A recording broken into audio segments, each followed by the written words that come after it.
प्यारे छात्रों, महादेवी वर्मा जी की कविता क्या पूजा क्या अर्चन रे, उसके बाद जो कविता अपनी किताब में है वह है सूर्यकांत त्रिपाठी निराला जी की कविता ध्वनि। सूर्यकांत त्रिपाठी निराला जी का जन्म जनवरी 1897 को बंगाल में मेदिनीपुर जिले के महिसादल रियासत में हुआ था। उनके पिता पंडित राम सहाय वहाँ नौकरी करते थे। मूलतः वे उन्नाव जिले के गढ़वाल गांव के निवासी थे। निराला जी बचपन में मातृहीन हो गए। उनका विवाह कम उम्र में हुआ, परंतु पत्नी का भी कुछ वर्षों के बाद स्वर्गवास हो गया। इकलौती बेटी सरोज का निधन भी उसके विवाह के बाद हो गया। निराला जी को सर्वदा आर्थिक संकट था। इस प्रकार उनका सारा जीवन संघर्षमय हो गया। निराला जी को उच्च शिक्षा न मिल पाई, लेकिन उन्होंने अध्यवसाय से अंग्रेजी हिंदी ब्रजभाषा का अच्छा ज्ञान प्राप्त किया। जल्दी ही वे हिंदी में कविता लिखने लगे। उन्होंने समन्वय, मतवाला, सुधा आदि पत्रिकाओं का संपादन भी किया और न केवल कविता में बल्कि साहित्य की विविध विधाओं में कलम चलाई। उनकी प्रमुख रचनाओं में परिमल, गीतिका, तुलसीदास, अनामिका, कुकुरमुत्ता, अणिमा, अपरा, अर्चना, संध्या काकली आदि काव्य संग्रह हैं। चतुरी चामर, लिली, सखी, सुकुल की बीवी आदि कहानी संग्रह हैं। और उपन्यास में अप्सरा, अलका, प्रभावती, निरुपमा, चोटी की पकड़, काले कारनामे, उच्छृंखल एवं चमेली आदि प्रमुख हैं। निराला जी उनकी कविता नए भाव, मुक्त छंद, नई शैली लेकर के आई, अतः उन्हें युगांतकारी कवि कहा जाता है। निराला जी की कविता पाठकों को जीवन में कठिनाइयों का सामना करने की, जीवन को संग्राम मानकर लड़ते रहने की प्रेरणा देती है। इनमें जीवन की प्रबल इच्छा प्रकट हुई है। जूही की कली, संध्या सुंदरी, जागो फिर एक बार जैसी कविताओं में प्रकृति के सुंदर चरित्र के साथ मानवीय भावों का उल्लेख है। राम की शक्ति पूजा कविता में कठिन संग्राम में भी जीतने का अदम्य उत्साह है। तुलसीदास में भारतीय संस्कृति के प्रति प्रेम है। तो ये तो हो गया सूर्यकांत त्रिपाठी निराला जी का संक्षिप्त परिचय। अब आइए इस ध्वनि कविता में जो विचार बिंदु प्रस्तुत किए हैं कवि ने, उसके बारे में कुछ जानते हैं। इस कविता में निराला जी ने जीवन की उद्दाम आशा, आस्था और विश्वास को व्यक्त किया है। अपनी निष्फलताओं से जरा भी निराश नहीं है कवि। वे कहते हैं कि अभी तो मेरी युवावस्था के दिन आए हैं, इसलिए मेरा अंत होना असंभव है। इस कविता में तंद्रालस त्याग कर उठने की जबरदस्त प्रेरणा है।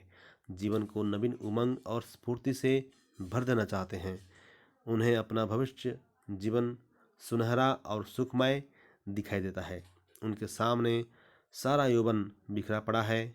जीवन का मधुर राग आज रुद्ध हो गया है, वह पूरी तरह से फूटेगा और दिग दिगंत में व्याप्त हो जाएगा, ऐसा कवि का विश्वास है।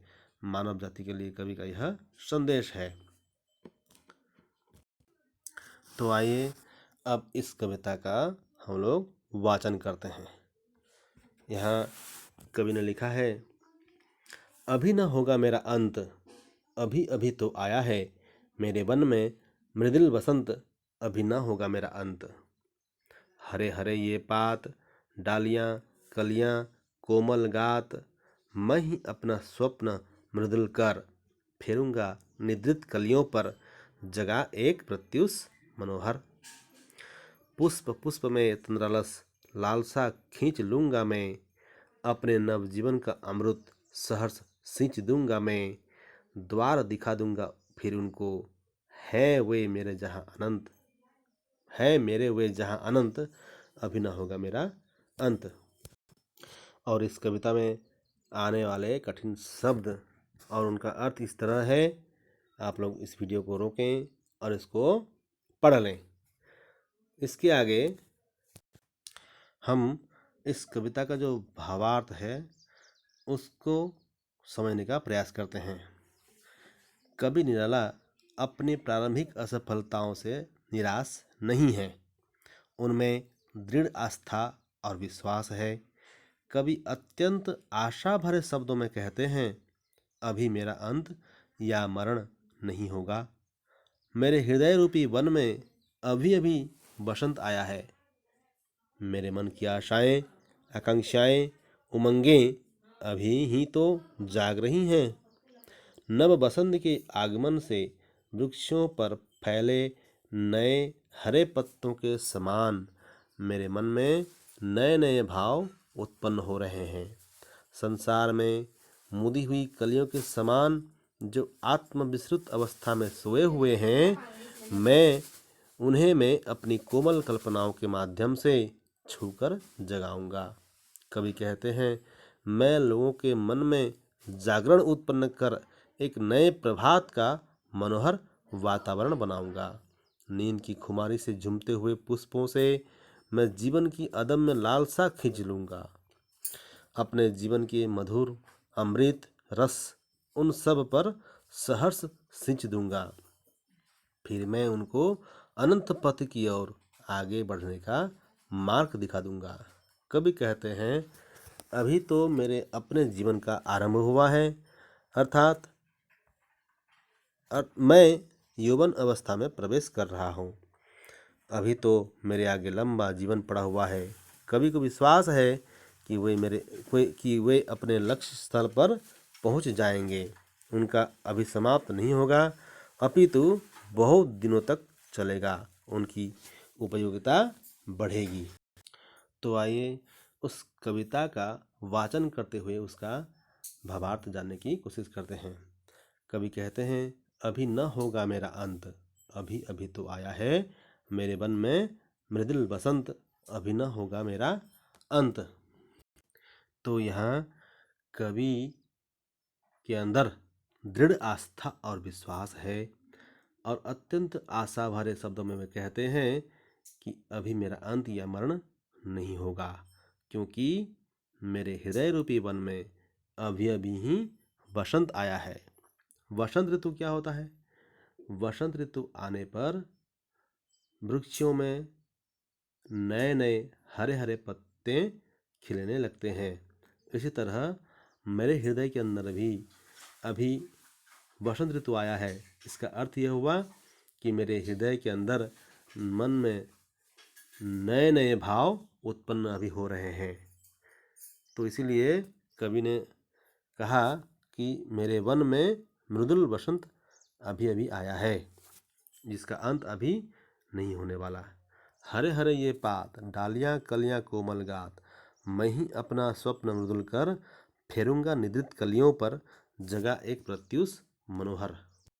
तो कभी अपने जो आशाएं, आकांक्षाएं, उमंगे हैं, उन्हीं को डालियां, कलियां, कोमल गात, गात का मतलब है शरीर और पात का मतलब है पत्ते, तो इन्हीं को वे पत्ते, डालियां और कलियां कहते हुए कहना चाहता है कि मेरे हृदय रूपी वन में अभी अभी जो बसंत आया है, इसी के चलते क्या हुआ है, अभी हरे हरे पात मतलब मन में नई नई आशाएं, आकांक्षाएं और उमंगें अभी जाग रही हैं।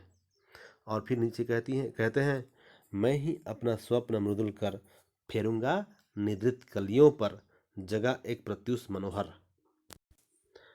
स्वप्न मृदुल कर, इसका अर्थ है कवि की जो कोमल कल्पनाएं हैं, उन्हीं कल्पनाओं से वे उन लोगों के मन को छूना चाहते हैं जो आत्मविस्मृत अवस्था में सोए हुए हैं।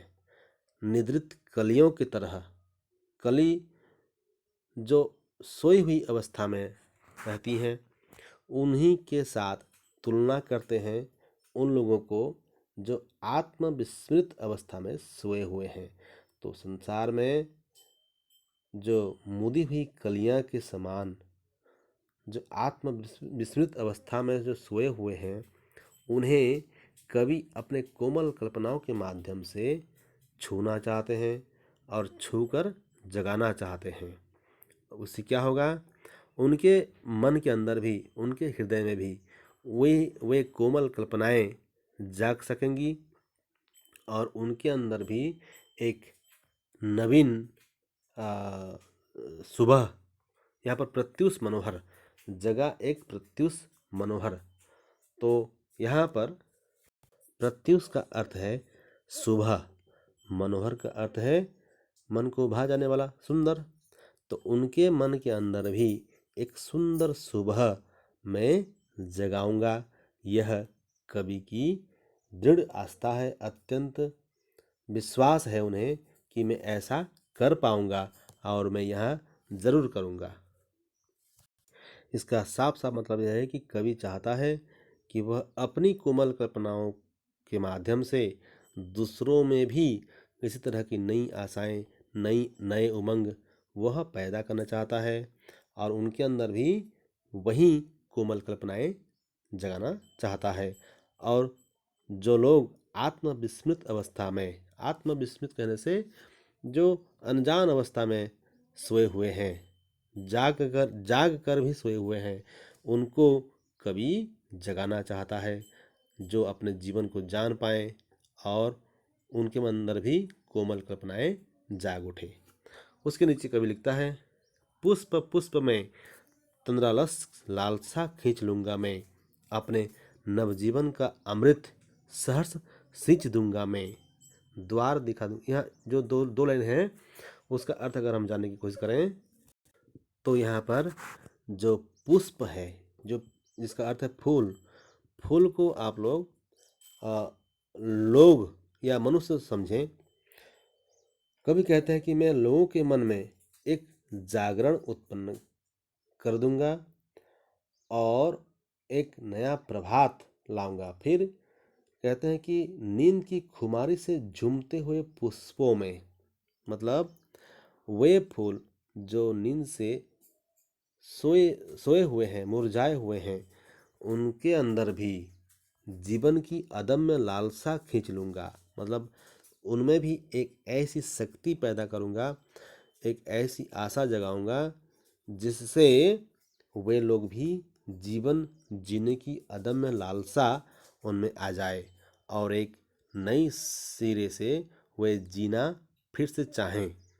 तो यही काम मैं करूंगा। पुष्प पुष्प में तंद्रालस लालसा खींच लूंगा मैं। हर लोगों के अंदर मैं एक जागरण उत्पन्न करूंगा, जिस जागरण के सहारे वे जीवन की अदम्य लालसा उसके अंदर आ जाए और अपने नवजीवन का अमृत सहर्ष सींच दूंगा मैं। फिर कवि कहता है कि मैं अपने जीवन के मधुर अमृत रस, अपने जीवन के मधुर अमृत रस, यहाँ पर अमृत रस भी वही है जो कल्पनाएं, जो आशाएं, आकांक्षाएं कवि के मन में जो कोमल कल्पनाएं जग रही हैं, उन्हीं कल्पनाओं को वह कहता है अमृत रस। यह एक तरह का अमृत रस है जो कवि उसी अमृत रस को सबके ऊपर सींच देना चाहता है, ताकि सब के अंदर वह अमृत रस पड़े और सब के अंदर उसी तरह कोमल कल्पनाएं और आशाएं, आकांक्षाएं जगे। और फिर नीचे कहता है कवि, द्वार दिखा दूंगा फिर उनको, है मेरे वे जहां अनंत, अभी न होगा मेरा अंत। और फिर कवि कहता है कि फिर मैं उनको अनंत पथ की ओर, जो पथ कभी खत्म नहीं होता, अनंत पथ की ओर आगे बढ़ने का मार्ग भी दिखा दूंगा। यहाँ द्वार दिखा दूंगा मतलब मार्ग दिखा, रास्ता दिखा दूंगा। और जिससे क्या होगा कि कवि को पूरा विश्वास है कि ऐसा करने से वे सारे लोग अपने लक्ष्य स्थल पर जरूर पहुंच जाएंगे। इसमें मैं उनकी पूरी मदद करूंगा। यही कवि का टारगेट है। द्वार दिखा दूंगा फिर उनको, है मेरे वे जहां अनंत, अभी न होगा मेरा अंत। और लास्ट में कवि को यह पूरा विश्वास है कि उनका जो नई कल्पनाएं, नए उमंग अभी जग रही हैं, मेरे जीवन का जो प्रारंभ हुआ है, इसका समाप्ति अभी कभी नहीं होगा, अभी तो वह बहुत दिनों तक चलेगा, ऐसा उनको पूरा विश्वास है। और इसी विश्वास के साथ वे खुद नहीं, दूसरे लोगों के मन में भी वे इसी तरह अदम्य आशा, आकांक्षा जगाना चाहते हैं और फिर उनको अनंत पथ की ओर आगे बढ़ने का मार्ग भी दिखाना चाहते हैं। तो यह कविता उनके लिए है जो अपने जीवन में निराश होकर के, नर्वस होकर के बैठ जाते हैं कि मुझसे कुछ नहीं होगा, और फिर वे सारे कामों में असफलताएं प्राप्त करते चलते हैं। कवि निराला जी ने उन्हीं लोगों को जगाने का एक बहुत ही सफल प्रयास किया है। आशा है इस कविता को आप लोग समझ गए होंगे और इस कविता से आने वाले सभी प्रश्नों का उत्तर आप लोग कर पाएंगे। धन्यवाद।